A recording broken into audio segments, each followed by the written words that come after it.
A sharp-tongued woman from Philadelphia travels west, believing her keen mind would be an asset in business, only to be rejected by her mail-order groom, who demands a quiet wife who knows her place. Cast aside in a booming silver town that seems to value silence over substance in women, she finds an unexpected ally in the town's most eccentric mine owner, a man who sees beyond her sharp wit to the brilliant business acumen blazing beneath. Before we jump back in, tell us where you're tuning in from, and if this story touches you, make sure you're subscribed, because tomorrow I've saved something extra special for you. This is a story about finding strength in the qualities others fear, and how sometimes the very traits that push people away can become your greatest asset. Before we continue, tell us where you're tuning in from, and if this tale of triumph speaks to you, make sure you're subscribed, because tomorrow's story is even more remarkable. The summer heat pressed down on Philadelphia's cobblestone streets as Charlotte Barrett finished packing the last of her belongings. At 26, she stood in the modest boarding house room that had been her home since her father's textile mill had closed 2 years ago. Her dark auburn hair, usually pinned in a neat coil, had escaped in wisps that framed her determined face. A face many had described as handsome rather than pretty, with sharp green eyes that seemed to see through pretense. Charlotte smoothed her travel skirt with calloused hands that spoke of recent hardship rather than the privileged upbringing she'd known. The financial panic of 1873 had destroyed her family's fortune, taking her father to an early grave and leaving Charlotte to fend for herself. She'd survived by taking in accounting work for small businesses, using the mathematical skills her father had insisted she learn, despite society's expectations that ladies need not trouble themselves with numbers. On the writing desk lay the newspaper advertisement that promised to change everything. Seeking a wife of good breeding and refinement for established businessmen in Silver Ridge, Colorado Territory. Must be willing to work alongside husband in mercantile operations. Previous experience in commerce valued, age 24-30 preferred, comfortable home and prosperous future assured.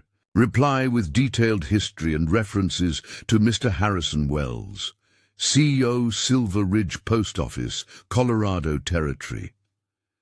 The advertisement had appeared in the Evening Telegraph 2 months ago. Charlotte had read it 3 times before daring to hope. A businessman seeking a wife with commercial experience. It seemed providential. Her friend, Mrs. Abigail Porter, who ran the boarding house, had urged her to respond.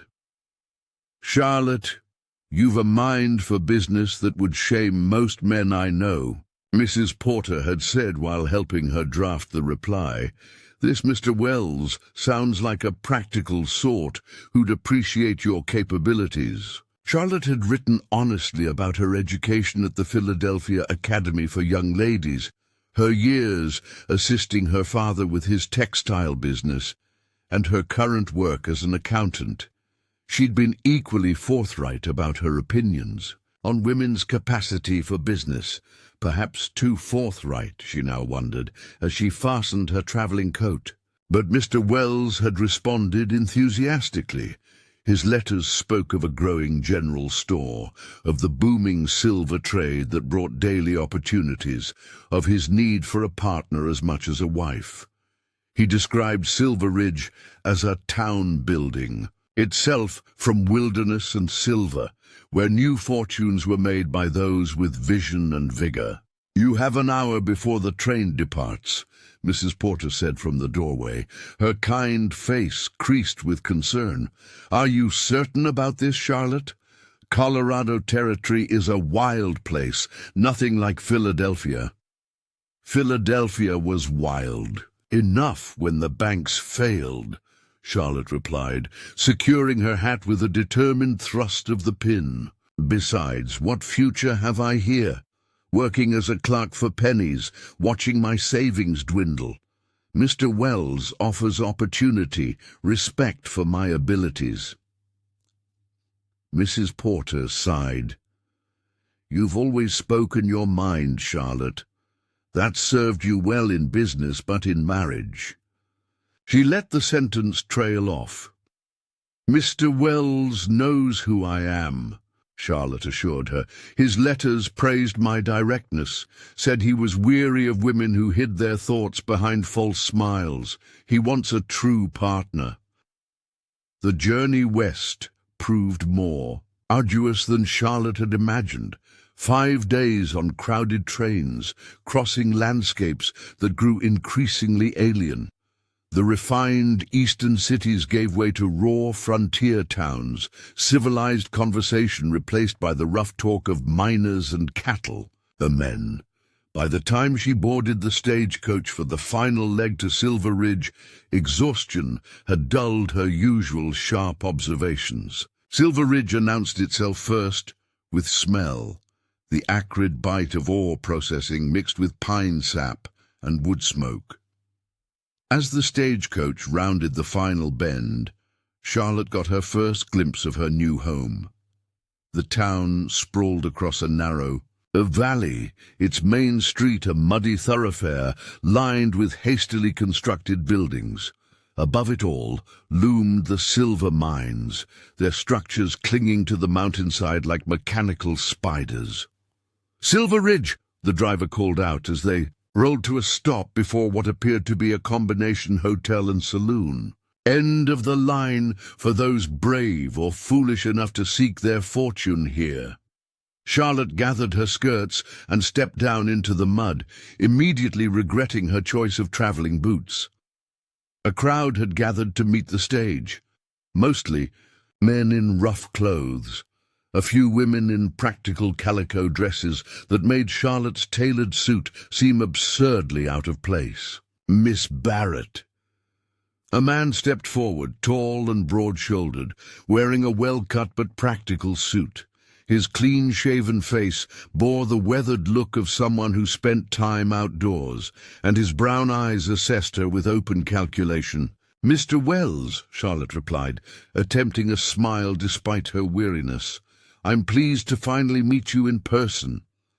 Preparing and narrating this story took us a lot of time, so if you are enjoying it, subscribe to our channel. It means a lot to us. Now back to the story.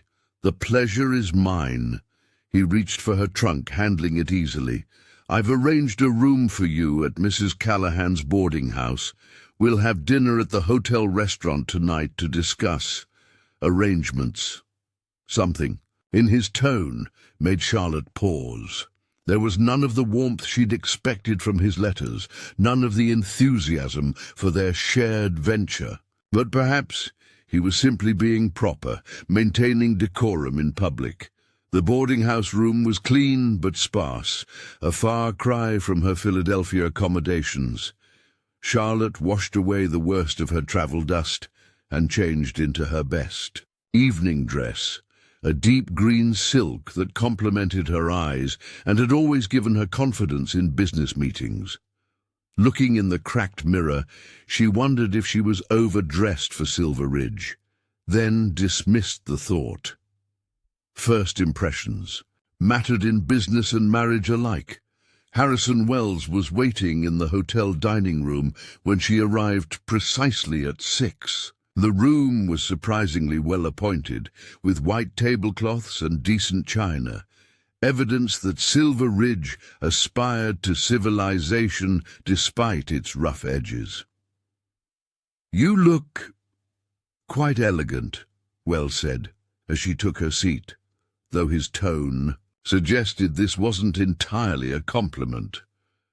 "Thank you," Charlotte replied, noting his scrutiny.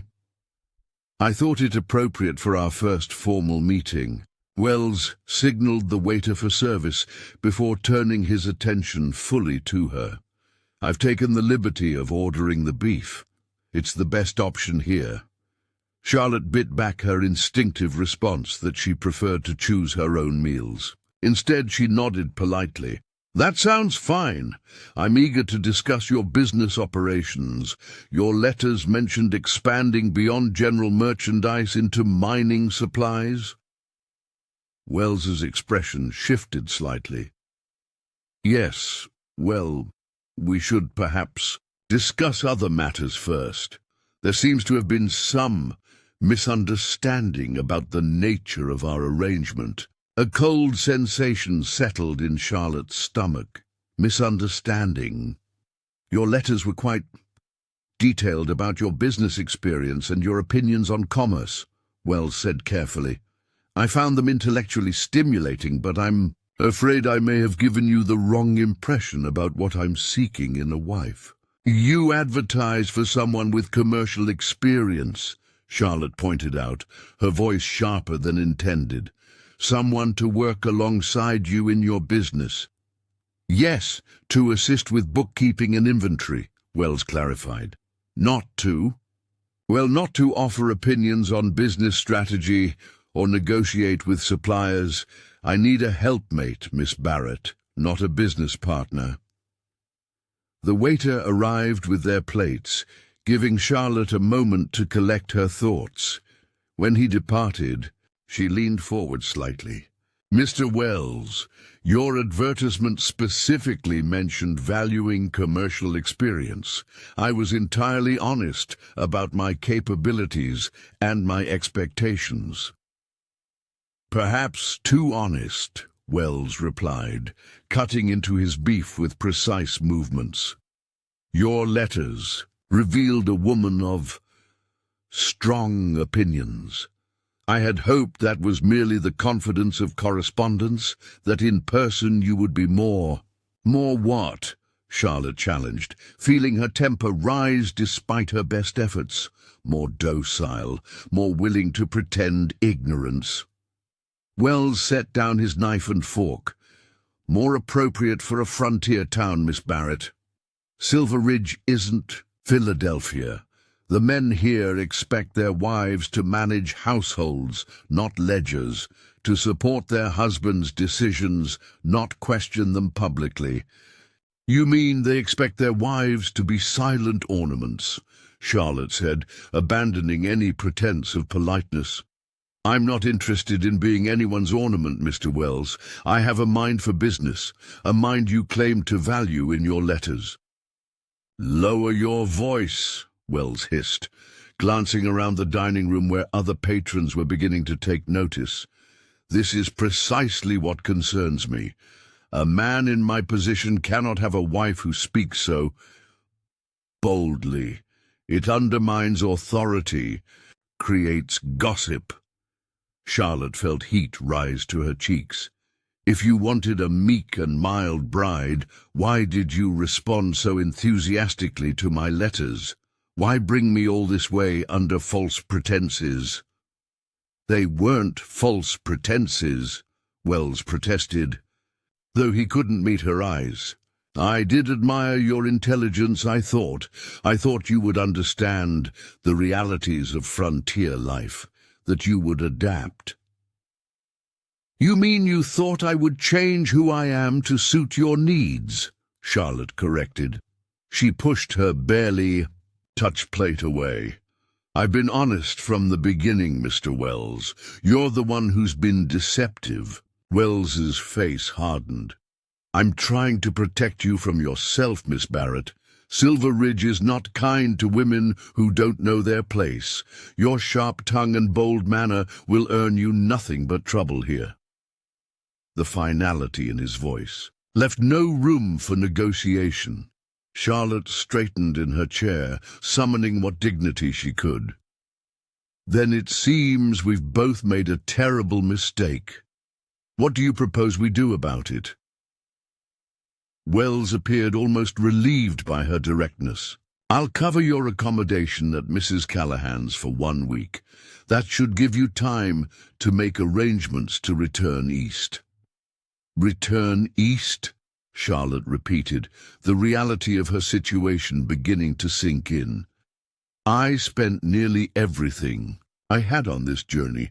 I sold my furniture, gave up my position. I'm sorry for your circumstances, Wells said, though his tone suggested otherwise, but I can't be responsible for your poor decisions. A week's accommodation is more than generous under the circumstances. Charlotte stood abruptly, her chair scraping against the wooden floor. Several diners turned to stare, but she was beyond caring about propriety. Your definition of generosity is as limited as your vision, Mr. Wells. I wish you luck finding a wife who meets your exacting standards. For silence. She swept from the dining room with as much dignity as she could muster, but once outside, the cool mountain air hit her like a physical blow. What had she done? She was alone in a frontier town with limited funds and no prospects. The weight of her predicament threatened to overwhelm her. Quite a performance, her mused voice drawled from the shadows of the hotel porch. Haven't seen Harrison Wells put in his place like that since, well, ever. Charlotte turned to find a man leaning against a porch post, his face partially obscured by the brim of a worn hat. What she could see suggested someone in his mid-30s, with weathered features and eyes that glinted with intelligence in the lamplight. I don't believe we've been introduced, she said stiffly, in no mood for commentary on her public humiliation.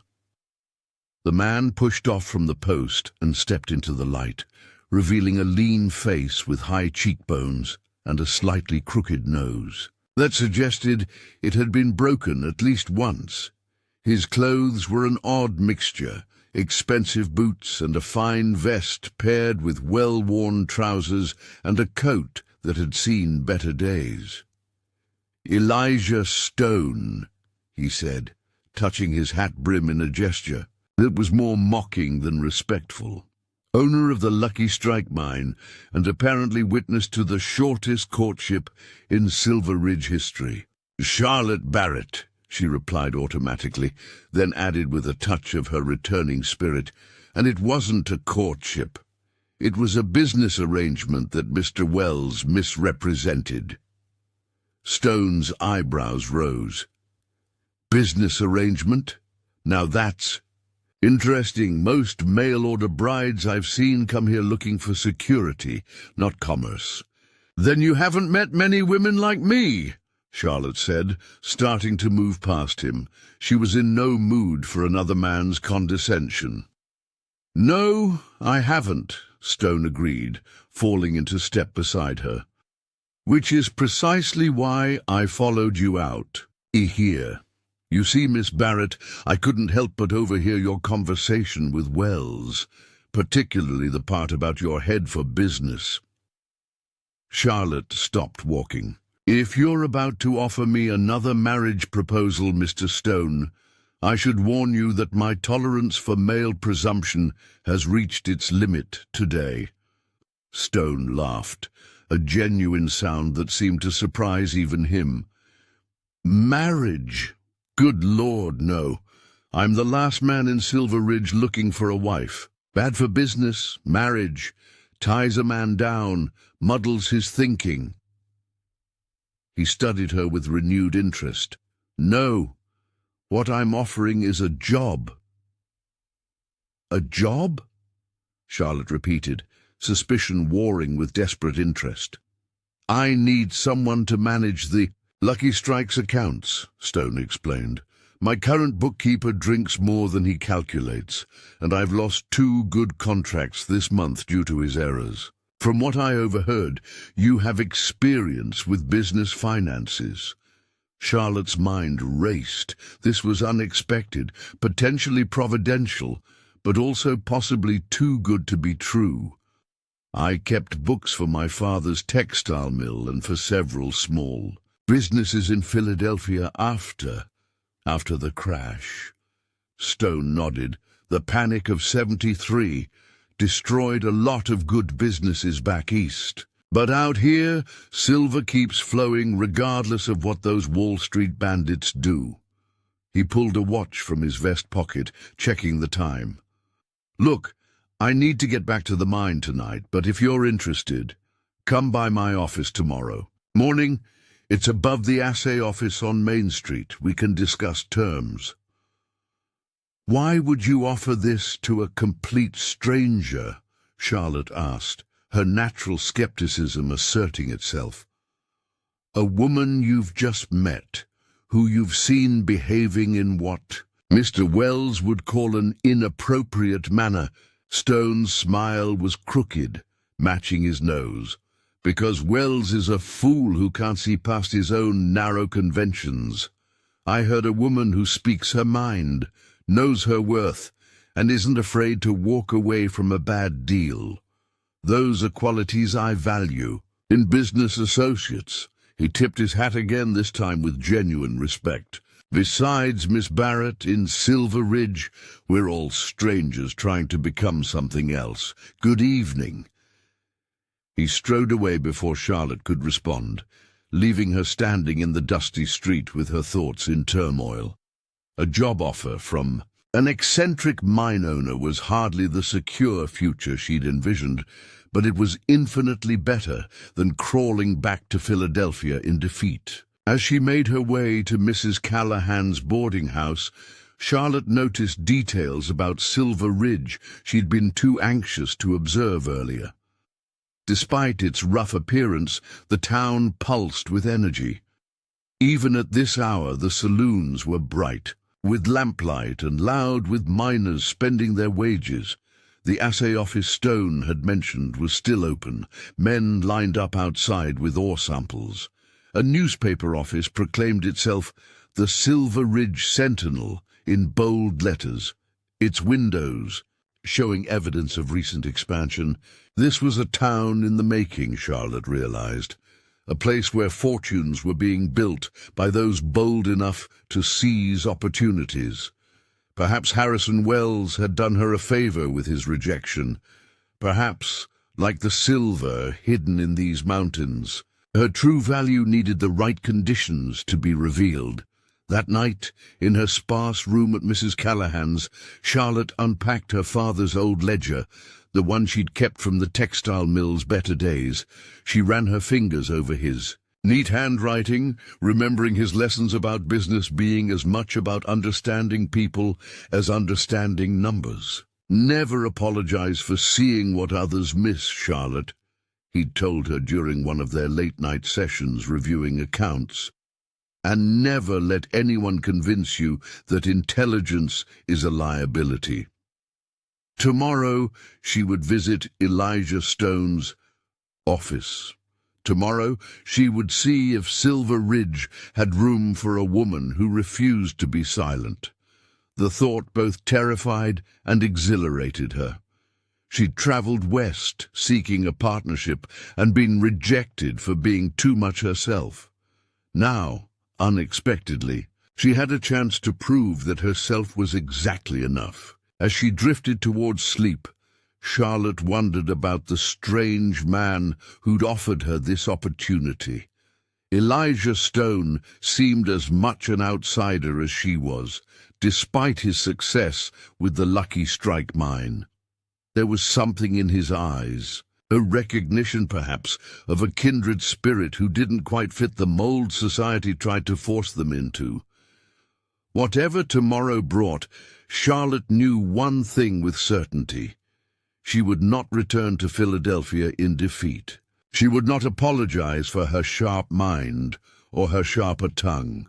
If Silver Ridge wanted to test her mettle, she would show them exactly what Charlotte Barrett was made of.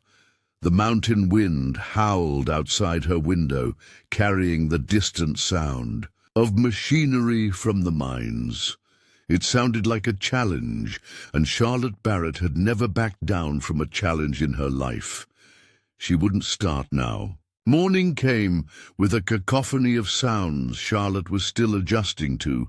The whistle of the silver mill, the rumble of ore wagons, and the shouts of miners heading to their shifts. She dressed carefully in her most practical business attire, a charcoal grey skirt and matching jacket that had served her well in Philadelphia's business district. Her reflection in the cracked mirror showed a woman determined to make this day count. Mrs. Callahan, a stout Irish woman with shrewd eyes and a surprisingly gentle manner, served breakfast in a communal dining room. "Heard about your meeting with Wells last night," she said as she poured Charlotte's coffee. "News travelled fast in Silver Ridge, apparently. Don't let it trouble you, dear. Harrison Wells has sent 3 mail-order brides packing in the last year. The man's looking for a saint, not a wife." Charlotte raised an eyebrow. "I wasn't told I was part of a series." "Aye. Well, men like Wells don't advertise their failures, do they?" Mrs. Callahan set down a plate of eggs and bacon. "Eat up. You'll need your strength if you're planning to work in this town. The altitude alone takes getting used to." A woman at the next table, younger than Charlotte with tired eyes and work-worn hands, leaned over. "You're the one who told Wells off in the hotel dining room. I'm Mary Sullivan. I work at the laundry." She lowered her voice conspiratorially. "My brother was there. Said you gave Wells what for about wanting a real partner instead of a decoration. Good for you." Charlotte found herself warming to these women who seemed to understand her position without judgment. "I may have been a bit forthright in my opinions." "About time someone was," Mary replied. "Too many of us bite our tongues until we forget we have them." After breakfast, Charlotte made her way to Main Street, notebook in hand. If she was to make a life here, she needed to understand Silver Ridge's economy beyond what Wells had described. In his letters, the morning sun revealed details the evening shadows had hidden. The buildings, while hastily constructed, showed signs of permanence. Stone foundations replacing wooden ones, glass windows instead of oiled paper. The assay office was busy, despite the early hour. Charlotte found the staircase leading to the second floor and climbed to a door marked Lucky Strike Mining Company, E. Stone, proprietor. She knocked firmly. "It's open," came the now familiar drawl. The office was chaos incarnate. Papers covered every surface, ore samples were scattered across shelves, and mining maps were pinned haphazardly to the walls. Elijah Stone sat behind. A massive desk that might have been impressive if it weren't buried under correspondence, ledgers, and what appeared to be the remains of several meals. "Miss Barrett," he said, rising and clearing a chair of books for her, "I wasn't entirely sure you'd come." "I always investigate business opportunities thoroughly, Mr. Stone," Charlotte replied, taking in the disorder with a professional eye. "Though I must say, your filing system appears to be unique." Stone laughed, running a hand through his already disheveled dark hair. "By unique, you mean non-existent, I assume. Please, call me Elijah. If we're to work together, formality will only slow us down." Charlotte sat, pulling out her notebook. "That's presumptuous. We haven't discussed terms or whether your offer is suitable. Direct and practical. I like that." Elijah leaned back in his chair, studying her with those unnervingly perceptive eyes. "Here's the situation. The Lucky Strike is the 3rd most productive silver mine in the region. We're pulling out high-grade ore, but I'm losing money hand over fist due to mismanagement. My current bookkeeper, when sober, can barely add. I need someone who can not only keep accurate records, but analyze them, spot trends, negotiate with suppliers." "What happened to your previous bookkeeper, the competent one?" Charlotte asked. "Died of pneumonia last winter. Since then, I've been trying to manage everything myself, which is why." He gestured at the chaos surrounding them. "Well, you can see the results." Charlotte opened her notebook. What exactly would my responsibilities be? Everything financial. Payroll for 40 miners, accounts with suppliers, negotiations with the smelter, cost analysis, profit projections. I need someone who can tell me not just what we're spending, but whether we're spending it wisely. The scope of the work was daunting, but exactly what Charlotte had trained for. And my compensation? Room and board plus $15 a week to start, $25 once you've proven yourself, and before you object that it's less than a man would make, it's more than Wells pays his store manager. It was indeed more than she'd expected. Why offer this to me? Surely there are men in Silver Ridge who could do this work. Elijah's expression turned serious. There are men who could keep books, yes, but I watched you last night. You don't. Just understand numbers. You understand power dynamics, negotiation, human nature. When Wells tried to put you in your place, you didn't crumble or plead. You assessed the situation and walked away from a bad deal. That's what I need. Someone who can think strategically, not just record transactions. Charlotte considered this. You're not concerned about the impropriety, a woman working closely with a bachelor, handling money, dealing with rough miners. Propriety? Elijah snorted. Miss Barrett, this is Silver Ridge, not Boston society.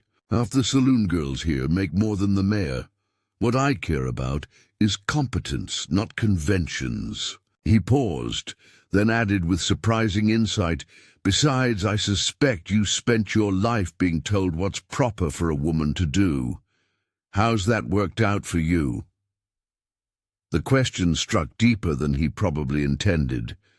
Charlotte thought of the years after her father's death, watching less qualified men take positions she could have filled brilliantly, being paid half wages for twice the work, always having to prove herself while mediocre men advanced on assumptions of competence. When would you want me to start? She asked. Yesterday, Elijah replied promptly, but I'll settle for this afternoon if you're willing. Charlotte stood, extending her hand in a gesture that would have scandalized proper Philadelphia society. Then we have an agreement, Mr. Stone. Elijah, I'll need the morning to settle my affairs with Mrs. Callahan and gather supplies. I assume I'll need my own ledgers, as yours appear to be well used. His handshake was firm, calloused from actual work, despite his ownership position. There's a stationer on 2nd Street. Tell them to put it on the Lucky Strike account. He hesitated, then added, and Charlotte, welcome to the real Silver Ridge. It's not what Wells promised you, but it might be what you were actually looking for. The next few hours passed in a blur of activity. Charlotte negotiated a fair rate with Mrs. Callahan for extended lodging, purchased supplies at Morton's Stationery and Sundries, and even found time to send a telegram to Mrs. Porter in Philadelphia.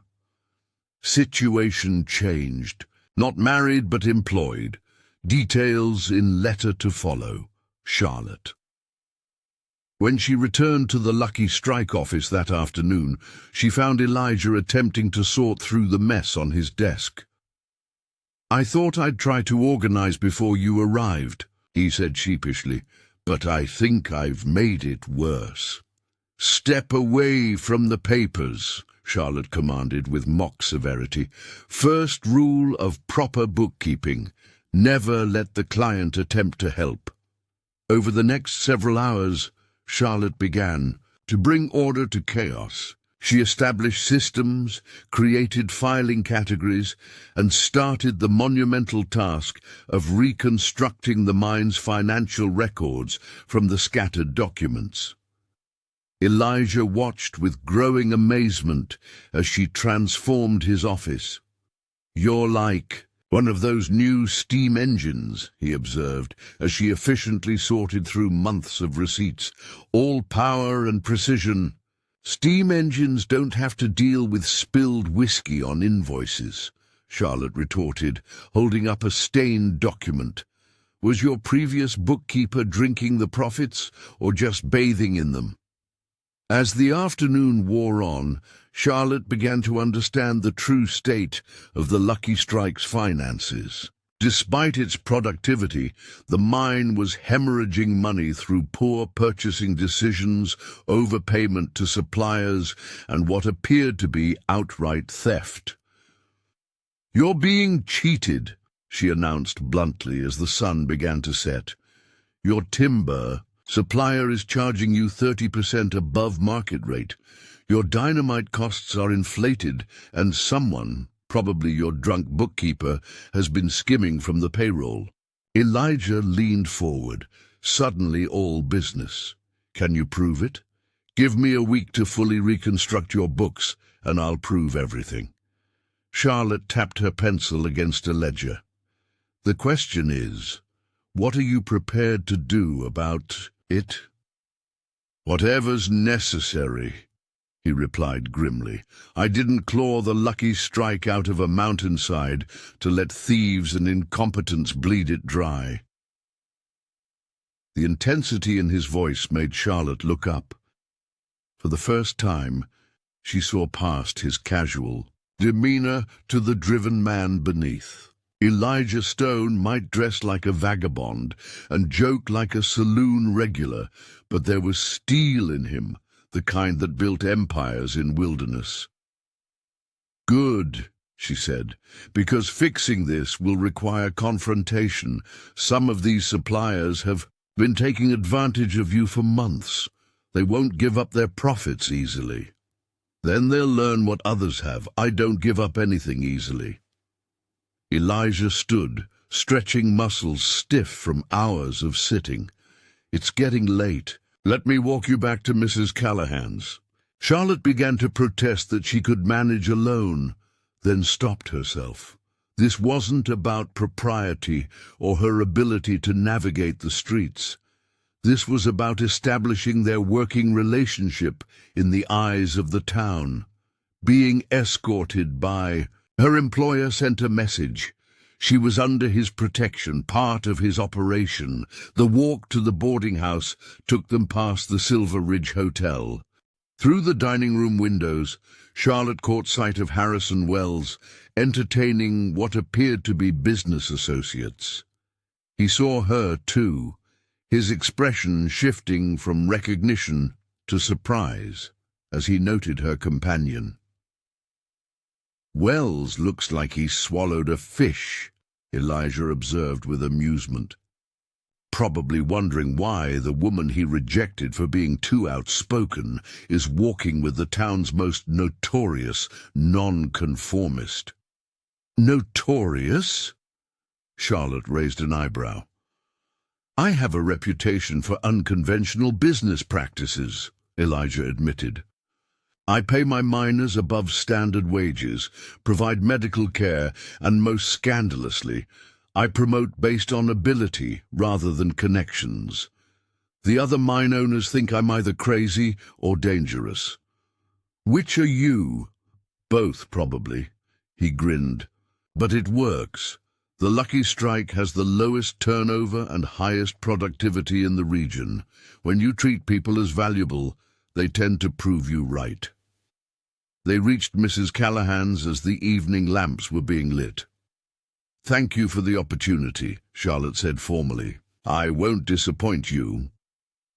"You already haven't," Elijah replied. "In one afternoon, you've shown me more about my own business than I've learned in months.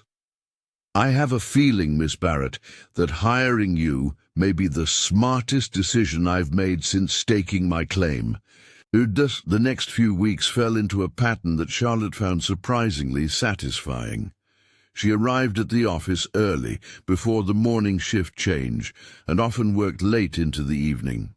The Lucky Strike's finances gradually yielded their secrets to her systematic approach, revealing both problems and opportunities. Her relationship with Elijah evolved into something between partnership and friendship.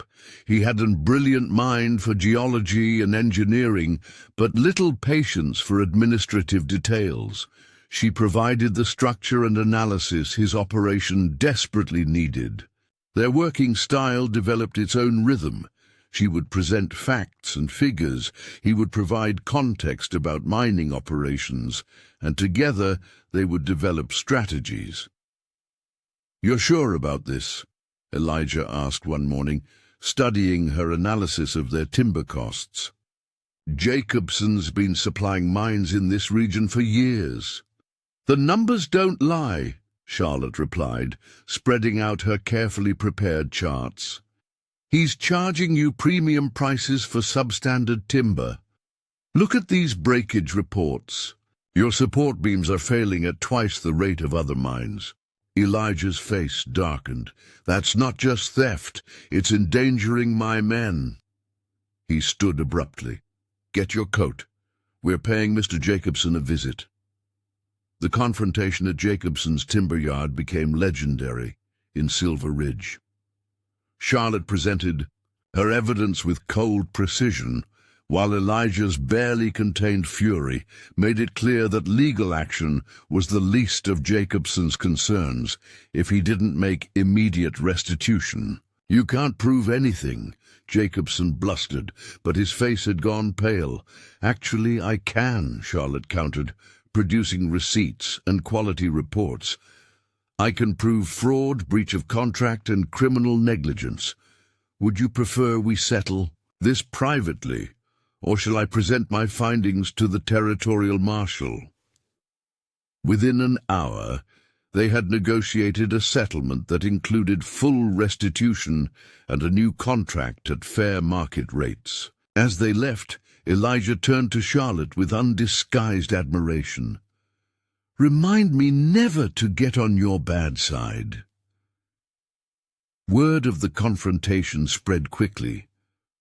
Other mine owners, initially skeptical of a woman handling business affairs, began to take notice. Charlotte found herself fielding discreet inquiries about her methods, and in one case, a job offer that she politely declined.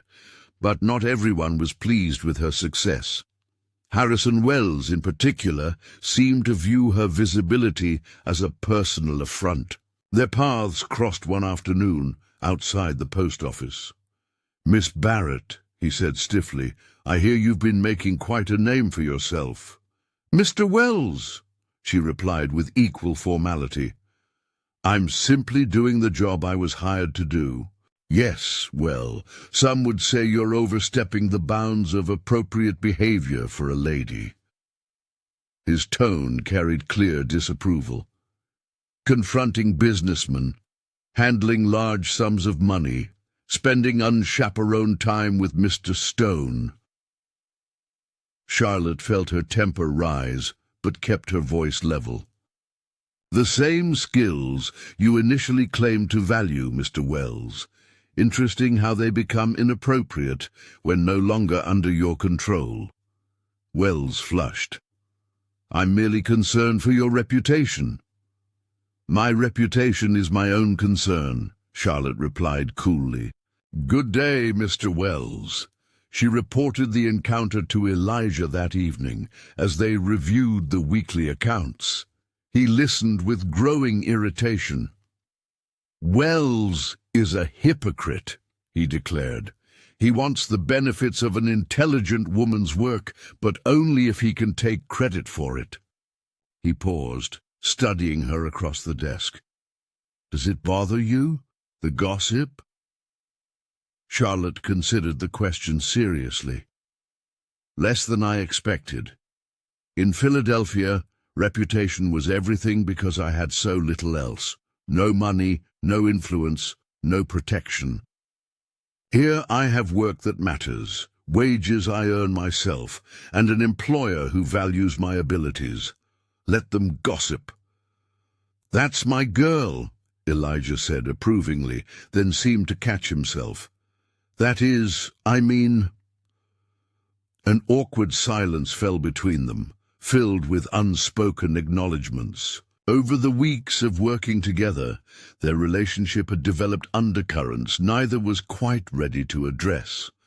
Charlotte found herself noticing things she shouldn't. The way his eyes crinkled when he truly smiled, how his hands moved. When explaining mining techniques, the respect with which he treated everyone from his lowest miner to his business associates. The moment was broken by a commotion outside. They both rushed to the window to see a crowd gathering around a rider who had just arrived at full gallop. "Cave in at the Bonanza mine!" the rider was shouting. "Men trapped! They need every hand!" Elijah was moving before the echoes died. "Stay here," he ordered Charlotte. "Keep the office running." "I can help," she protested. "Not with this. Mining rescues are dangerous work." He was already grabbing equipment from a storage closet. "But there will be families needing information, men needing medical attention afterwards. Coordinate with Doc Hansen. Set up a temporary aid station here if needed." Then he was gone, joining the stream of men heading toward the Bonanza mine. Charlotte watched from the window as the rescue effort mobilized. Despite being competitors, the mine owners and their crews worked together when disaster struck. It was one of the unwritten rules of Silver Ridge. Today's rescue might be tomorrow's rescued. She turned back to the office, pushing down her worry for Elijah's safety. He was right. She had her own role to play.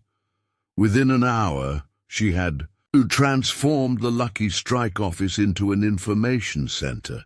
Families of trapped miners gathered there, seeking news. Charlotte maintained lists of who was accounted for, who was still missing, and what resources were needed. Doc Hansen arrived with medical supplies. "Heard you were organizing things," he said approvingly. "Good thinking. We'll need a place to treat the wounded when they start coming out." As night fell, the rescue efforts continued by torchlight. Charlotte kept coffee brewing, coordinated food deliveries from local businesses, and provided what comfort she could to waiting families. Mary Sullivan from the laundry arrived with blankets. Mrs. Callahan brought soup. Even some of the saloon girls came to help, their painted faces incongruous, but their compassion genuine.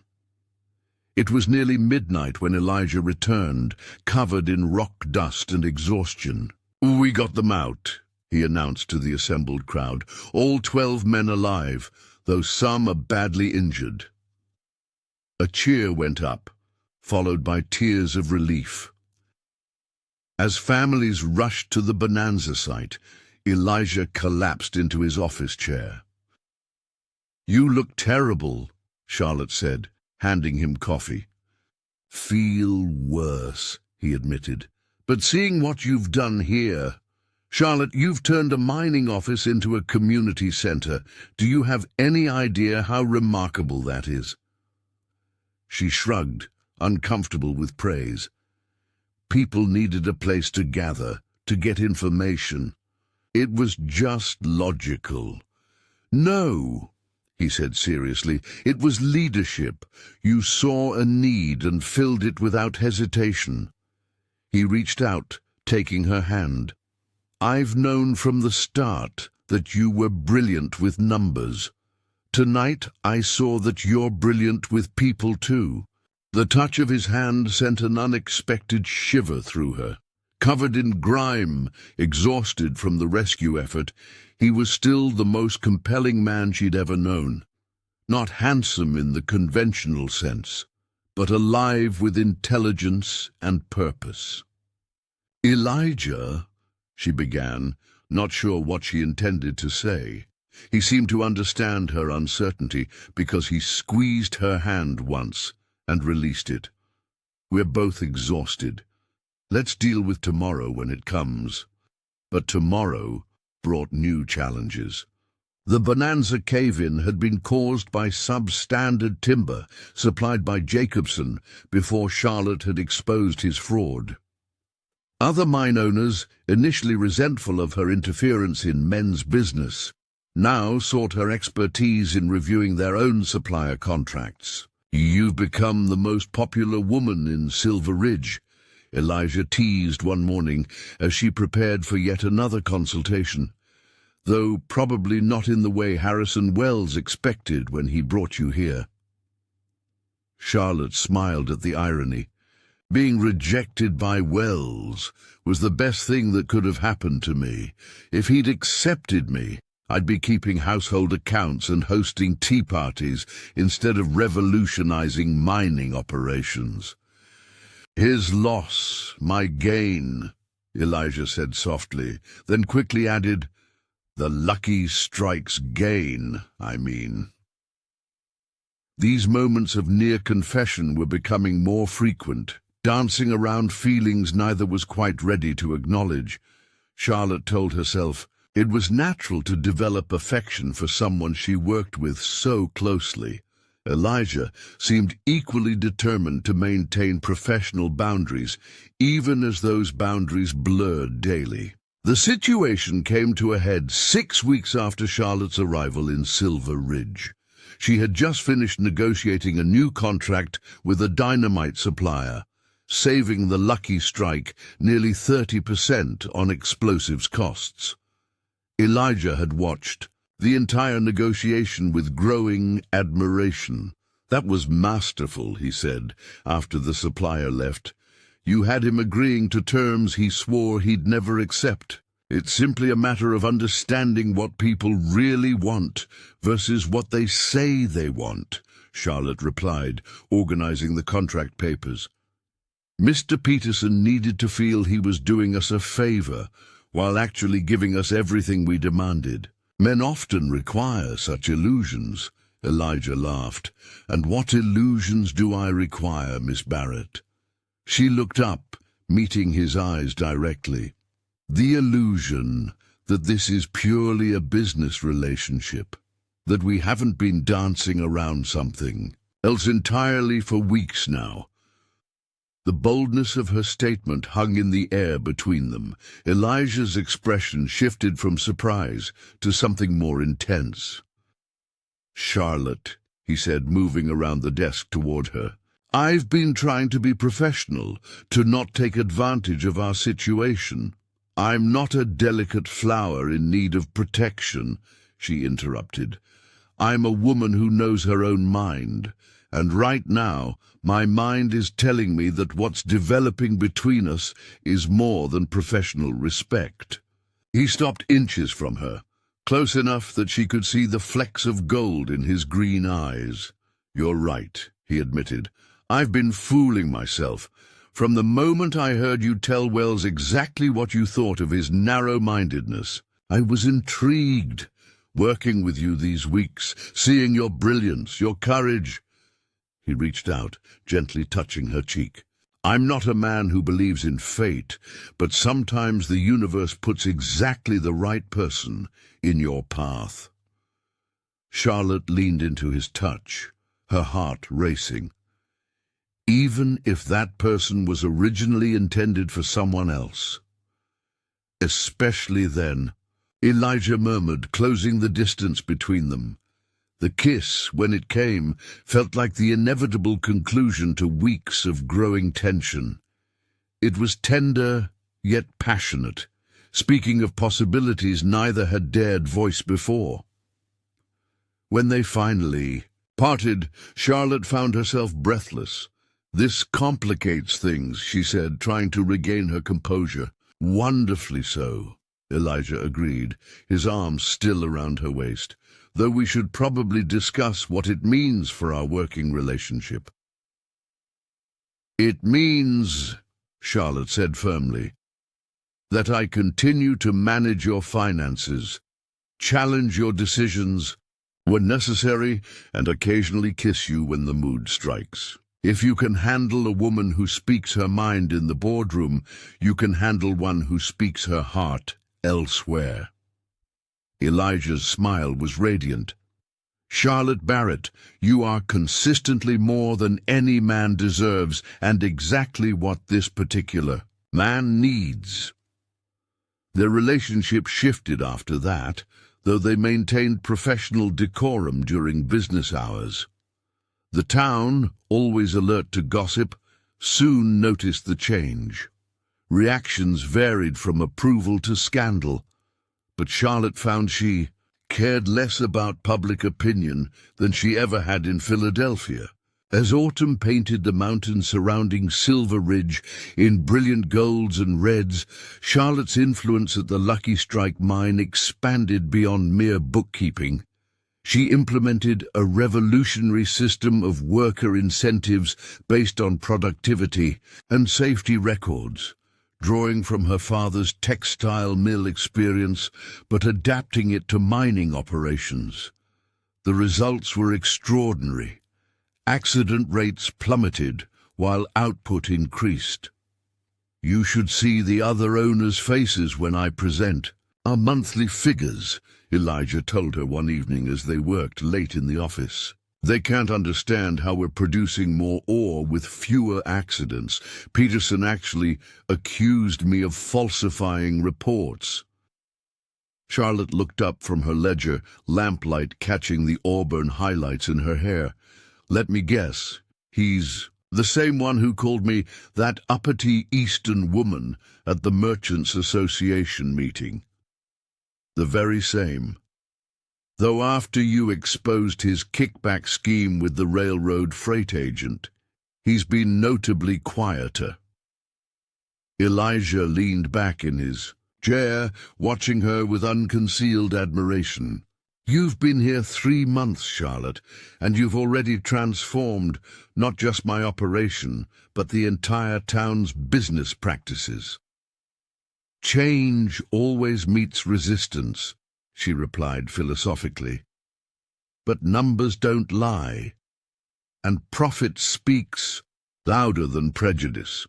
Their conversation was interrupted by urgent knocking. Charlotte opened the door to find young Tommy Morrison, one of their messenger boys, breathless with excitement. "Mr. Stone! Miss Barrett! There's trouble at the bank. Men with guns." Elijah was on his feet instantly. "How many men?" "4, maybe 5. They've got everyone inside, including Sheriff Cooper." Charlotte grabbed her shawl. "We need to alert the marshal's office in Denver." "No time." Elijah cut her off, already reaching for the rifle he kept mounted above the door. "By the time help arrives from Denver, those bandits will be long gone with everyone's savings." "You can't go alone," Charlotte protested. "I won't be. The miners will rally once word spreads." He checked his ammunition, then turned to her with unusual intensity. "Charlotte, I need you to do something crucial. Go to the telegraph office. If anything happens to me—" "Nothing's going to happen to you," she said fiercely. "Listen to me." He gripped her shoulders. "If this goes badly, the Lucky Strike will need steady leadership. You know the operation better than anyone. Promise me you'll keep it running."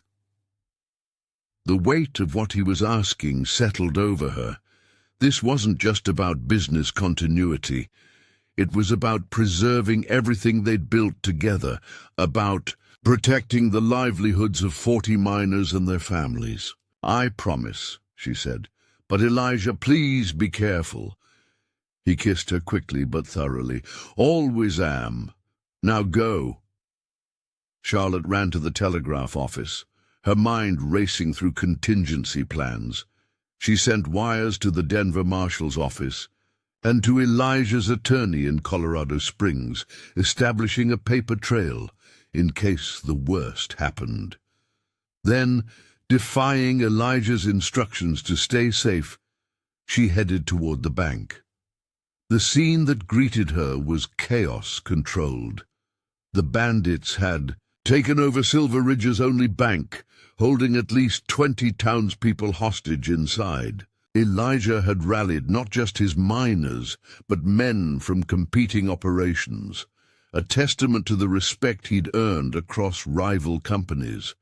They'd established positions behind water troughs and wagons, creating a makeshift perimeter.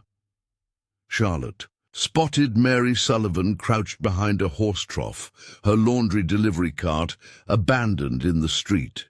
"Mary! What's happening?" "They rode in bold as brass," Mary reported. 5 men, faces covered. "They've got the bank manager's wife, threatening to kill her if anyone tries anything." A shot rang out from the bank, followed by a man's scream. Charlotte's blood ran cold, but her mind remained sharp. She studied the building's layout, remembering details from her many visits to deposit the Lucky Strike's payroll. "The ventilation shaft," she murmured. "What?" Mary asked. "The bank has a ventilation shaft on the east side. It's how they cool the vault room in summer." Charlotte's thoughts crystallized into a plan. If someone could get up there. She found Elijah coordinating with other mine owners behind an overturned freight wagon. His expression when he saw her was equal parts exasperation and relief. "I told you to stay at the telegraph office," he said, "and miss all the excitement?" Charlotte knelt beside him, ignoring his glare. "Listen, I have an idea. The ventilation shaft—" Another shot interrupted her, followed by a bandit's shout. "Send in the mine owners. We want to negotiate." The demand sent a ripple of unease through the assembled men. Everyone knew negotiate likely meant take more valuable hostages. "It's a trap," Peterson growled. "They'll kill us all and clean. Out the vault. If we don't go in, they'll start shooting hostages," another owner countered. Charlotte's mind worked furiously. "Wait. They want mine owners specifically?" "Makes sense," Elijah said grimly. "We're the ones with the most money in that bank." "Exactly." Charlotte's eyes lit with dangerous inspiration. "They don't know what mine owners look like. They're not from around here." Elijah caught her meaning immediately. "No, absolutely not." "Think about it," she pressed. "They're expecting men. They won't see me as a threat. I can get close enough to get yourself killed," Elijah finished. "Charlotte, these aren't civilized businessmen you can out-negotiate. They're desperate criminals who are about to murder innocent people unless someone acts." She met his gaze steadily. "You know I'm right, and you know I'm the best chance we have." The other mine owners had been listening to their exchange. Peterson, surprisingly, spoke up. "She's got a point, Stone. They won't expect a woman to be dangerous." "Because it's insane," Elijah argued, but Charlotte could see him wavering. "I'll go with her," offered James Carson, owner of the Silver. "Queen Mine. If they want mine owners, they'll get mine owners, just not the ones they're expecting." What followed was a hastily constructed plan that relied heavily on deception and Charlotte's quick thinking. She and Carson would approach the bank, claiming to be there to negotiate on behalf of the owners. Meanwhile, 2 of the smallest, most agile miners would attempt to access the ventilation shaft Charlotte had identified. "If anything goes wrong," Elijah began. "Then you'll do what needs to be done," Charlotte finished. She squeezed his hand. "Trust me." Walking across the open ground toward the bank felt like the longest journey of Charlotte's life. Beside her, Carson maintained a steady stream of muttered prayers. They reached the bank's entrance where a masked gunman waited. "Where are the others?" he demanded. "Inside, discussing which properties to offer as collateral," Charlotte lied smoothly. "Mr. Carson and I are authorized to begin negotiations." The gunman hesitated, clearly not expecting a woman. "Who are you?" "Charlotte Barrett, financial manager for the Lucky Strike mine." She used her most imperious Philadelphia accent. "And unless you want to explain to your leader why you delayed negotiations, I suggest you let us in." Her boldness worked. They were roughly escorted inside where 3 more bandits held the terrified hostages. The leader, a scarred man with cold eyes, looked them over suspiciously. "You don't look like mine owners," he said. "Modern operations require modern management," Charlotte replied crisply. "Now shall we discuss terms, or would you prefer to continue posturing while the marshal's men surround the building?" The bluff made the leader glance nervously toward the windows. Charlotte pressed her advantage. "You want money. We want our people safe. This needn't end badly for anyone." She moved toward the bank manager's desk, forcing the bandits to turn their backs to the windows. "Let me show you the accounts. Prove we can meet your demands." As she'd hoped, greed overcame. Caution! The leader followed her to the desk while his men remained focused on the hostages. Charlotte began pulling out ledgers, deliberately choosing the most complex ones. The total assets of the combined mining operations exceed. She paused, pretending to calculate, watching from the corner of her eye as shadows moved across the ventilation grate. Exceed $200,000, though naturally not all of that is liquid. "We want half," the leader demanded, "in cash and gold." "Impossible," Charlotte countered. "The bank doesn't keep that much on hand, but we could arrange a transfer from Denver." A sudden crash interrupted her as the ventilation grate gave way. Two miners dropped into the room, guns drawn. In the chaos that followed, Charlotte grabbed the heavy accounts ledger and swung it with all her strength at the leader's head. He dropped like a stone. Gunfire erupted. Carson tackled another bandit while the hostages scattered. Charlotte dove behind the desk as Elijah and the others burst through the front door. The battle was brief but intense. When the smoke cleared, all 5 bandits were either dead or captured, and miraculously, none of the hostages were seriously hurt. Charlotte emerged from behind the desk to find Elijah frantically searching for her. When their eyes met, he crossed the room in 3 strides and pulled her into a fierce embrace. "Don't ever," he said against her hair, "ever do anything that brave and stupid again." "I make no promises," she replied, her voice muffled against his chest. The aftermath of the bank robbery attempt changed Charlotte's standing in Silver Ridge forever. No longer was she that Eastern woman or Stone's lady bookkeeper. She had risked her life for the town, using her wit and courage to prevent a massacre. Even Harrison Wells was forced to acknowledge her heroism, though he did so with visible reluctance. "I suppose I should thank you," he said stiffly when they met on the street a week later. "My entire inventory fund was in that bank." "You're welcome, Mr. Wells," Charlotte replied graciously, "though I suspect it pains you to admit a woman's inappropriate boldness saved your business." Wells had the grace to flush. "I may have been hasty in my judgments." "You were a fool," Elijah interjected, joining them. "But then, your loss was my gain, so I suppose I should thank you for your short-sightedness." The incident also crystallized something between Charlotte and Elijah. That evening, as they sat in their office reviewing the day's reports, a normal routine that felt almost surreal after recent events, Elijah cleared his throat nervously. "I've been thinking," he began. "Dangerous habit," Charlotte teased, but she could sense his seriousness.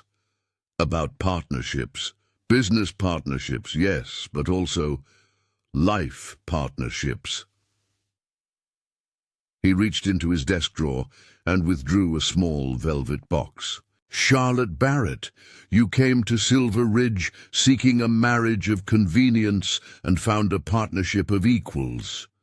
Would you consider making both official?" Charlotte stared at the ring, not a traditional diamond, but a stunning piece of silver, all polished and set in gold. It was perfectly Elijah, perfectly them. "Are you proposing a merger?" she asked, her voice catching slightly. "The most important one of my life." He took her hand. "I'm asking you to be my wife, my partner in all things, to help me build not just a mining empire, but a life worth living. What do you say?" "I say," Charlotte replied, tears threatening despite her smile, "that this is the best business decision either of us has ever made." Their engagement was the talk of Silver Ridge, though opinions varied widely. Some saw it as a romantic triumph over adversity. Others muttered about ambitious women ensnaring wealthy men. Charlotte ignored them all, focused on preparing for both a wedding and a major expansion of the Lucky Strike's operations. "We need to talk about the consolidated mining offer," she said one morning, spreading papers across Elijah's desk. They had fallen into an easy rhythm of mixing business with wedding planning, neither seeing any need to separate their personal and professional lives. "You mean the offer to buy us out for triple what the mine was worth when you arrived?" Elijah leaned back, watching her with amusement. "The one Peterson is furious about because they won't even talk to him." "That's the one. I've been analyzing their proposal, and while the price is attractive, I think we can do better." She pulled out a detailed projection chart. "If we implement the new extraction process Jenkins developed, our output could increase by 40%. In 2 years, the Lucky Strike would be worth 5 times their current offer." Elijah studied her calculations, nodding slowly. "You're right, as usual. But it's not just about money anymore, is it?" "No," Charlotte agreed. "It's about what we're building here, a different kind of mining operation, one that values workers, promotes based on merit, operates with integrity. If we sell to Consolidated, all of that disappears." "My thoughts exactly." He came around the desk to stand beside her. "Though I notice you said we throughout that analysis, already thinking like an owner." Charlotte raised an eyebrow. "Wasn't that implied in your proposal, or did you expect me to be a silent partner after marriage?" "God forbid," Elijah laughed. "I'd sooner expect the mountains to be silent. No, I want you as a full partner in everything. Which reminds me." He pulled out a legal document.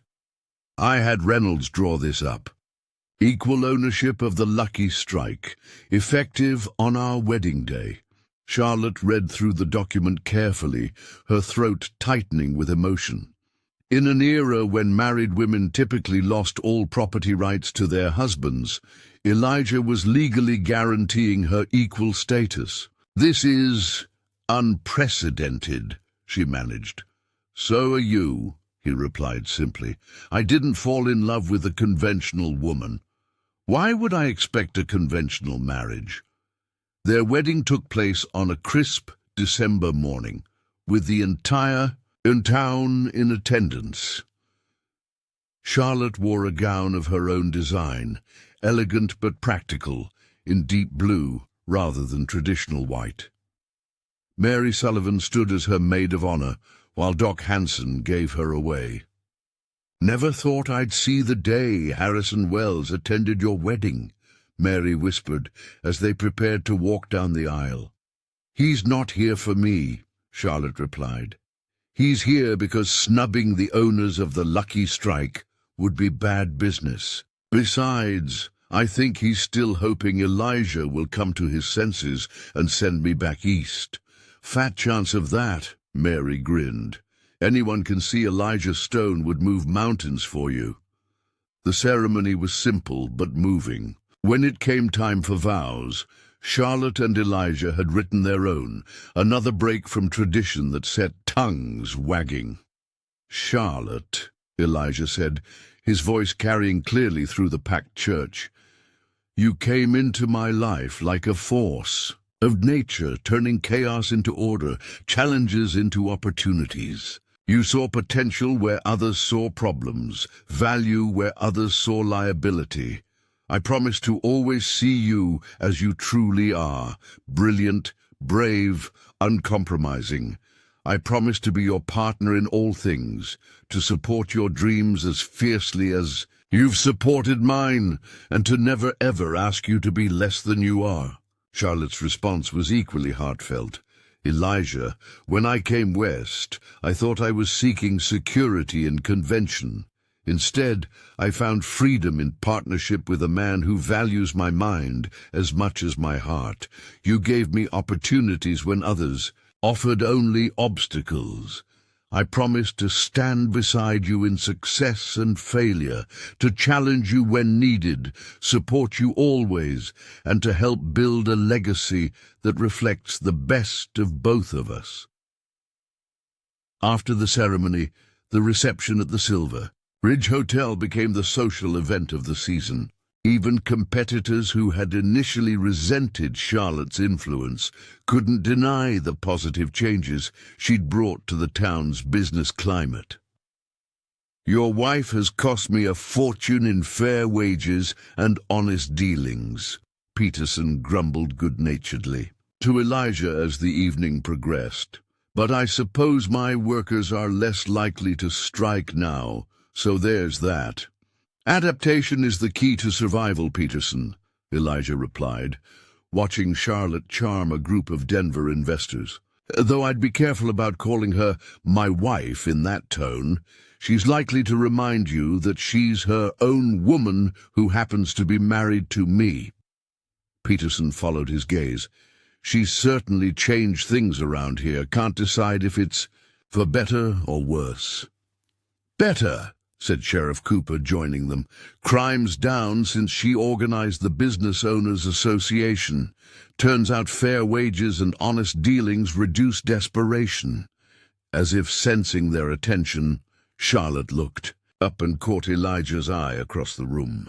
The smile they shared spoke volumes about partnership, possibility, and a future neither could have imagined months ago when a mail-order bride stepped off the stage in Silver Ridge.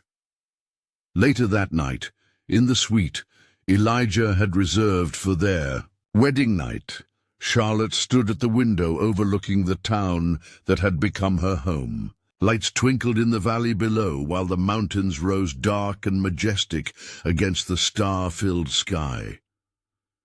Having second thoughts? Elijah asked, coming up behind her and wrapping his arms around her waist. Never, she replied, leaning back against him.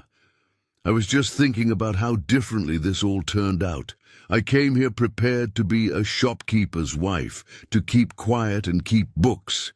Instead, you revolutionized the mining industry, prevented a bank robbery, and married the town's most notorious nonconformist, Elijah finished.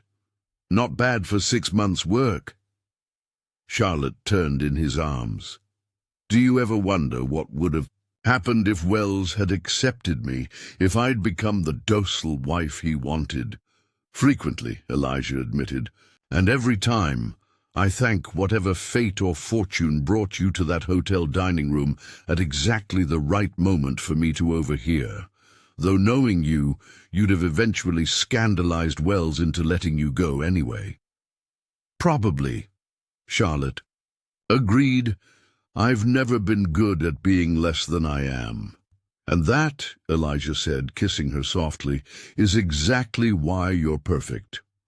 The weeks following their wedding saw Charlotte and Elijah settling into married life while simultaneously expanding their business empire. The Lucky Strike's success had attracted attention from investors across the territory, but the Stones, as they were now known, remained selective about partnerships. The Rothschild Group wants a meeting, Charlotte announced one morning, reviewing the mail. They're interested in funding our expansion into the northern claims. Elijah looked up from the geological survey he was studying. The same Rothschilds who tried to buy out Henderson's operation last year? The very same. But our position is stronger than Henderson's was. We don't need their money. We need strategic alliances. I suggest we counter with a limited partnership proposal that maintains our controlling interest while leveraging their distribution networks. This is why I married you, Elijah said admiringly. Well, one of many reasons. Set up the meeting, but let's make them come to us. No more traveling to Denver to beg for funding. Charlotte's business acumen, combined with Elijah's mining expertise, proved to be a formidable combination. Within a year of their marriage, the Lucky Strike had become the most profitable operation in Colorado Territory. But their success extended beyond mere profit. The Stones implemented unprecedented worker benefits, education programs for miners' children, a medical fund for injuries, and profit sharing that gave employees a stake in the company's success. These innovations, initially mocked by other owners, soon became industry standards as workers flocked to the Lucky Strike. "You're disrupting the natural order," Harrison Wells complained during a town council meeting where Charlotte had just proposed funding a public library. "Next, you'll be suggesting women should vote." "An excellent idea, Mr. Wells," Charlotte replied smoothly. "Though I was thinking we'd start with literacy programs for miners' wives. After all, an educated workforce benefits everyone." The proposal passed, largely due to support from younger business owners who had seen the benefits of Charlotte's approaches firsthand. Wells found himself increasingly isolated in his traditional views. 2 years after Charlotte and Elijah's wedding, Silver Ridge had transformed from a rough mining camp into a prosperous town, with brick buildings, paved streets, and cultural amenities that rivaled Denver's. The Lucky Strike mine had become the cornerstone of an expanding business empire, with satellite operations across Colorado Territory and investments in railroads, timber, and real estate. Charlotte stood in their new office building, a 3-story structure that housed not only the Lucky Strike's operations, but also the territory's first female-owned bank. She gazed out the window at the bustling street below, noting with satisfaction the number of women entering and leaving various businesses. Her influence had opened doors for others who'd been told their place was in the home. "The territorial governor's aide is here," announced Martha Jensen, Charlotte's secretary and former laundress who'd shown remarkable aptitude for administration. "He says it's urgent." Charlotte turned from the window, smoothing her tailored business suit, another innovation that had initially scandalized Silver Ridge, but was now being copied by progressive women throughout the territory. "Send him in, Martha. And please find Elijah. He's in the new shaft with the engineers." The aide, a nervous young man named Timothy Caldwell, entered clutching a leather portfolio. "Mrs. Stone, thank you for seeing me. The governor sends his respects and an urgent request." "What's the nature of this urgency, Mr. Caldwell?" Charlotte gestured for him to sit. "There's a crisis brewing in Leadville. Multiple mines have failed, leaving hundreds of workers destitute. The territorial government needs someone with experience in both mining operations and financial restructuring to prevent complete economic collapse." Charlotte leaned forward, intrigued. "And the governor thought of me? Your reputation precedes you, Mrs. Stone. The Lucky Strike success, your innovative labor practices, the way you handled the Silver Ridge bank crisis. The governor believes you and Mr. Stone are uniquely qualified to address this situation." Elijah arrived, still wearing his work clothes and covered in rock dust. "What's this about Leadville?" he asked, kissing Charlotte's cheek before taking a seat. Caldwell explained the situation again, adding details about corrupt management, depleted ore veins, and mounting debts that threatened to destroy the entire regional economy. "It's a mess," Elijah concluded when Caldwell finished, "the kind of mess that could take months to untangle. Or the kind of opportunity that could establish new standards for the entire industry," Charlotte countered, already seeing possibilities. "If we can turn Leadville around, we'd have a model for responsible mining development across the territory." They spent the next hour discussing details with Caldwell before agreeing to travel to Leadville for an assessment. After the aide left, Elijah studied his wife with familiar admiration. "You're already planning a complete overhaul, aren't you?" "Leadville is a symptom of larger problems in the industry," Charlotte replied, pulling out maps and financial reports. "Short-term thinking, exploitation of workers, failure to reinvest in infrastructure. If we can demonstrate that ethical operations are more profitable in the long run, we could change everything," Elijah finished. "All right, Mrs. Stone, let's go save Leadville." Their arrival in Leadville revealed a town on the brink of disaster. Abandoned mines dotted the hillsides, while unemployed miners lingered in saloons or gathered in angry groups on street corners. The contrast with prosperous Silver Ridge was stark. "This was Silver Ridge 5 years ago," Elijah observed as they toured the main street. "Before you arrived and showed us a better way." Charlotte nodded grimly. "But the problems here are deeper. Look at those children." She pointed to a group of youngsters, obviously malnourished, begging outside a shuttered store. "This isn't just about business failure, it's about human cost."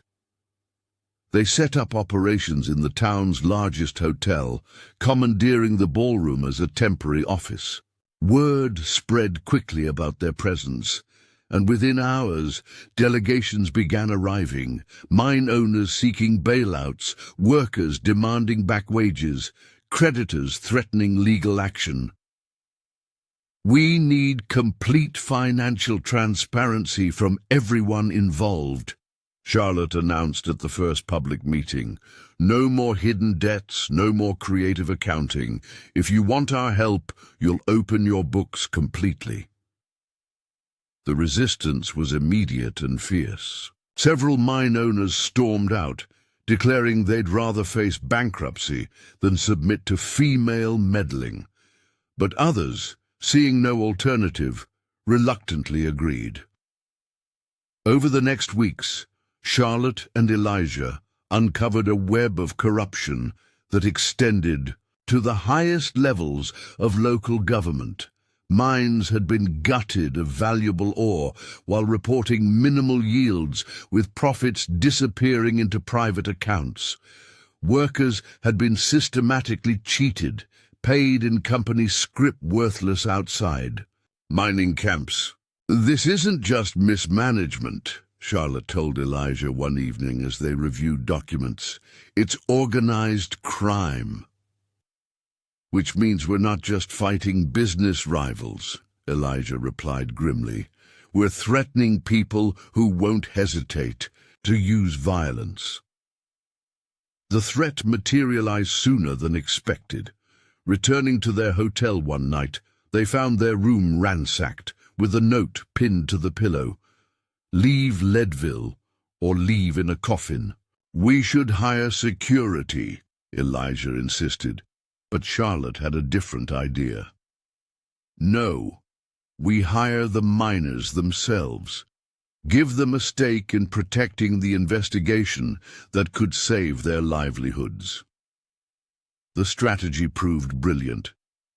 Unemployed, miners, given purpose and pay, became Charlotte and Elijah's most loyal allies. They provided intelligence about corrupt practices, identified hidden assets, and formed a protective cordon around the investigators. As evidence mounted, Charlotte presented her findings to territorial authorities. Several prominent figures were arrested, including Leadville's mayor and 2 territorial legislators. The scandal rocked Colorado politics, but cleared the way for genuine reform. "Now comes the hard part," Charlotte told assembled stakeholders, rebuilding Leadville's economy on sustainable foundations. She proposed a revolutionary plan, consolidating viable mines under worker-owned cooperatives with professional management and profit sharing. The Lucky Strike would provide initial capital and expertise, taking a minority stake that could be bought out over time. "You're giving away control?" a Denver banker asked incredulously. "We're investing in stability," Charlotte corrected. "A prosperous Leadville benefits everyone. Besides, ownership creates responsibility. These miners will work harder for their own futures than they ever would for absent owners." The plan faced skepticism, but gradually gained support as Charlotte demonstrated its financial viability. She negotiated with creditors for debt restructuring, arranged for modern equipment purchases, and established training programs for workers moving into management roles. 6 months after arriving in Leadville, Charlotte and Elijah attended the reopening of the first cooperative mine. Former workers, now part owners, operated new equipment with pride and efficiency. "You've created something remarkable here," the territorial governor said, shaking Charlotte's hand. "Not just a business model, but a template for social reform. Change happens when necessity meets opportunity," Charlotte replied. "Leadville needed new solutions. We simply provided them." The success in Leadville cemented Charlotte and Elijah's reputation as the territory's most innovative business leaders. Invitations poured in from other struggling communities, and they found themselves traveling frequently, spreading their model of ethical capitalism. "Sometimes I wonder if Wells ever regrets his decision," Elijah mused during one such journey. The woman he rejected for being too outspoken has become one of the most influential figures in Colorado territory. Harrison Wells can only see value in what conforms to his expectations, Charlotte replied. "His loss taught me that rejection often redirects us toward our true purpose. Their true purpose, as it evolved, extended far beyond mining. Charlotte established the Western Women's Business Association, providing loans and mentorship to female entrepreneurs. Elijah focused on technological innovation, funding research into safer mining methods and environmental restoration. 5 years after Charlotte's arrival in Silver Ridge, they faced their greatest challenge yet. A financial panic swept the nation, threatening to destroy everything they'd built. Banks failed, commodity prices plummeted, and even the Lucky Strike faced potential ruin.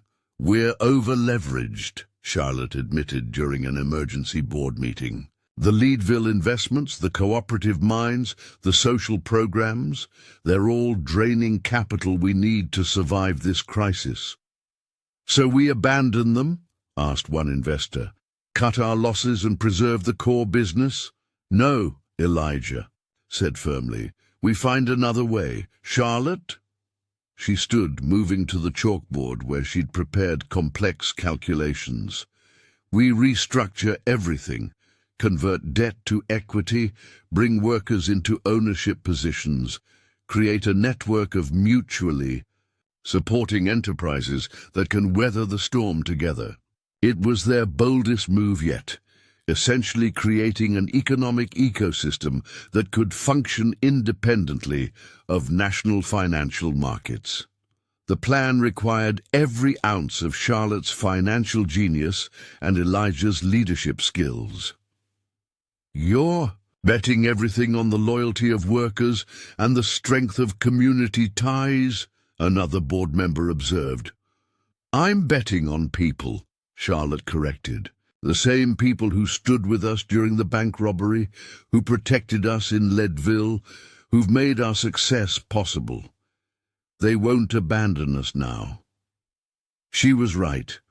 Workers accepted pay cuts in exchange for ownership stakes. Communities rallied to support local businesses. The network of enterprises Charlotte and Elijah had created proved resilient, helping each other survive when traditional businesses collapsed. When the panic finally ended, the Stone Empire had not only survived, but emerged stronger. Their model of stakeholder capitalism attracted national attention, with journalists and politicians traveling to Colorado to study what became known as the Silver Ridge System. You've revolutionized American business practices, a New York reporter told Charlotte during an interview. What drives you? Charlotte considered the question carefully. A belief that business should serve humanity, not the other way around.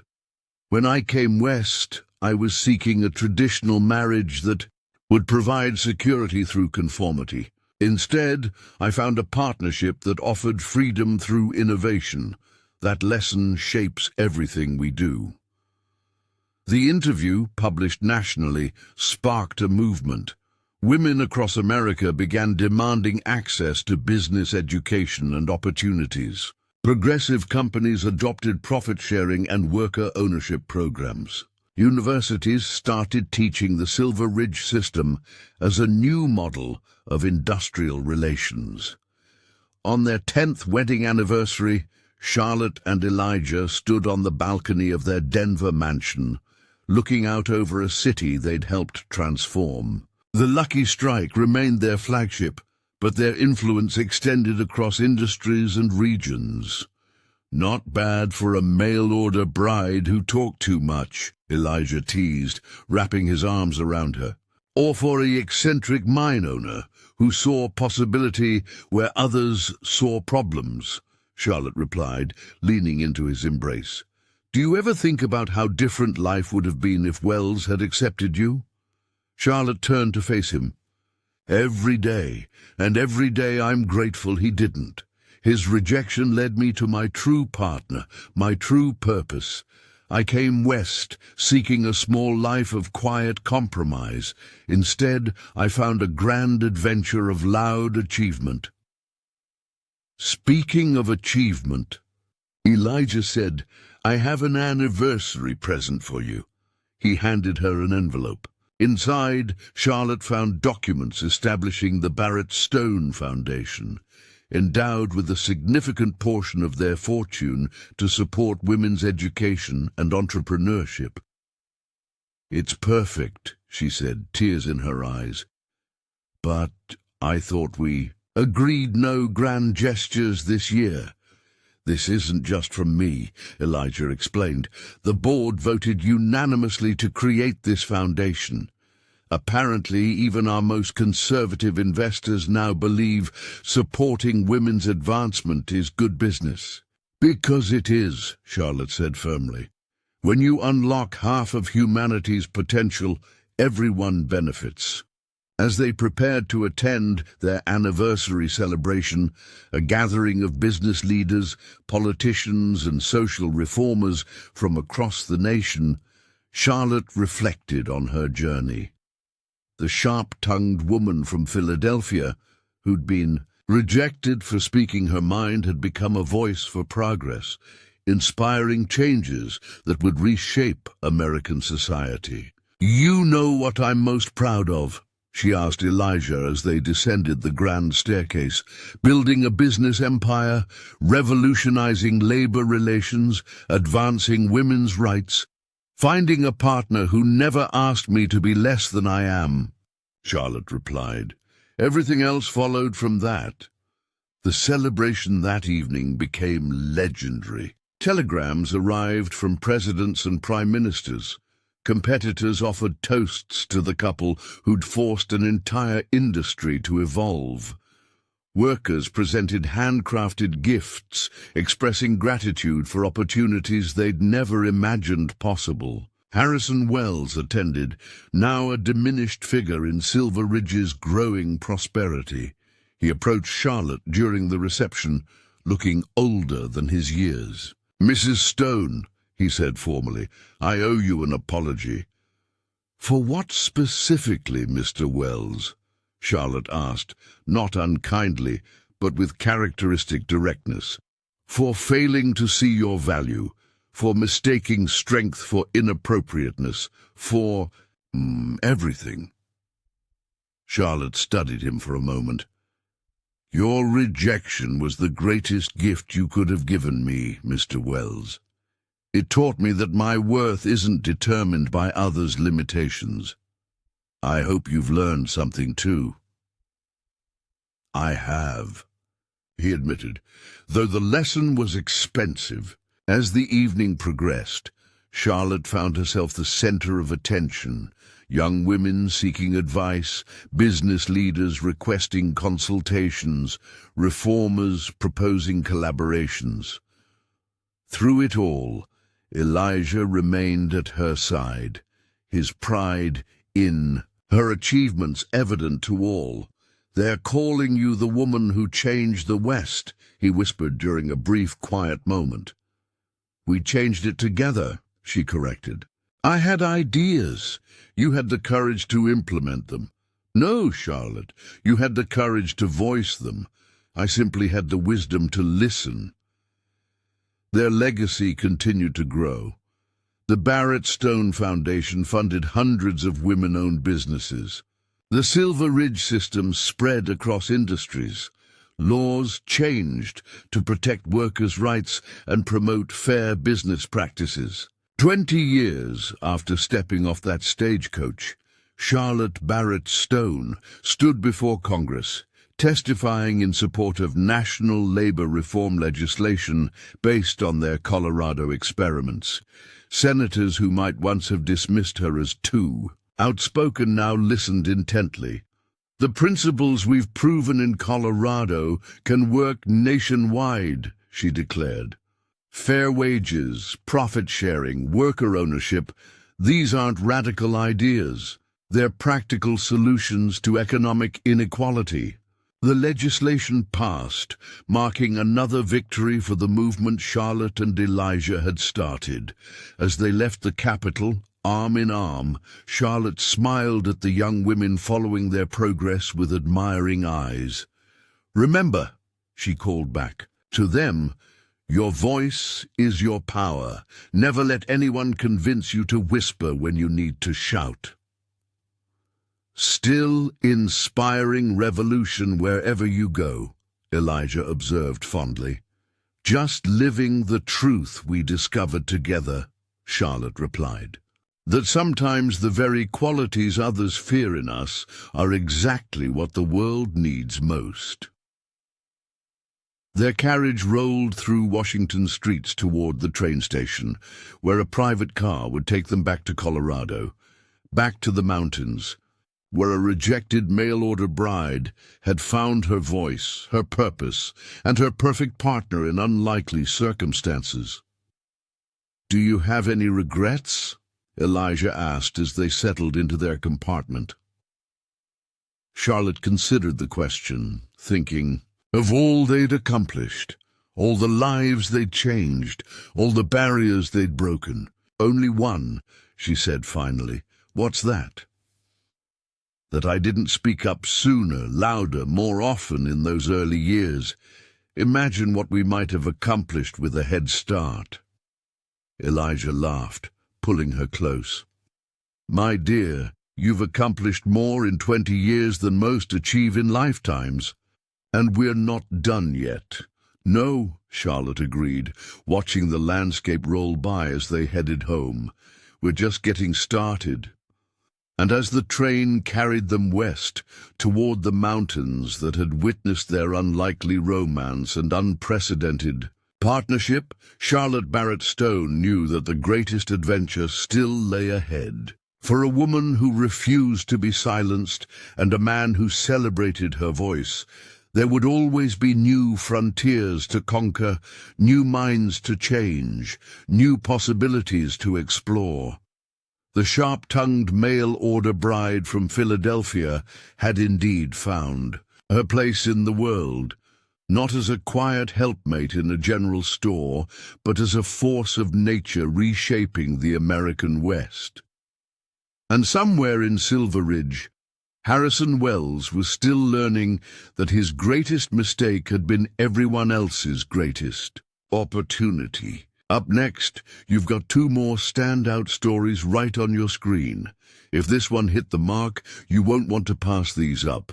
Just click and check them out. And don't forget to subscribe and turn on the notification bell so you don't miss any upload from us.